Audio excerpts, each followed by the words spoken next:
Welcome po sa ating channel na kung saan ay nag-upload kami ng mga eksklusibong Filipino videos tungkol sa pambansang mga sayaw, awit, OPM covers, at kulturang Pinoy. Naway magustuhan nyo ang mga tinatalakay namin sa aming channel. Maraming salamat! Si Andres Bonifacio ay isang leader ng Revolusyonaryong Pilipino at isa sa mga mahahalagang personalidad sa Rebolusyong Pilipino laban sa kolonisasyong Espanyol. Siya ang gumanap ng malaking papel sa pagtatatag ng lihim na samahang tinatawag na Katipunan na naglalayong makamit ang kalayaan ng Pilipinas. Madalas itong tinatawag na Ama ng Rebolusyong Pilipino. Ipinanganak si Andres Bonifacio noong ika-30 ng Nobyembre 1863 sa Tondo, Maynila, Pilipinas. Isang pamilyang mula sa mahihirap na uri ng lipunan ang kanyang pinanggalingan at naranasan niya ang kahirapan sa kanyang buhay.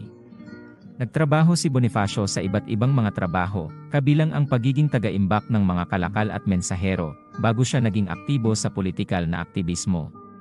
Noong 1872, itinatag ni Bonifacio ang Katipunan, isang lihim na samahan na layong palayain ang Pilipinas mula sa pamamahala ng mga Kastila. Layon ng Katipunan na pagsamahin ang mga Pilipino at lumaban para sa kalayaan sa pamamagitan ng armadong revolusyon. Ang pamumuno at karisma ni Bonifacio ay tumulong sa pagpapalakas ng kilusan. Sa ilalim ng patnubay ni Bonifacio, mabilis lumaki ang Katipunan at gumanap ito ng mahalagang papel sa pagsisimula ng Rebolusyong Pilipino noong 1896. Habang umuusbong ang revolusyon, naging supremo o pinuno ng Katipunan si Bonifacio. Namuno rin siya sa ilang matagumpay na mga kampanya laban sa mga puwersang Kastila. Gayunpaman, lumitaw ang mga alitan sa loob ng revolusyonaryong kilusan, at sumalungat ang iba pang mga lider ng Pilipino kay Bonifacio. Noong 1897,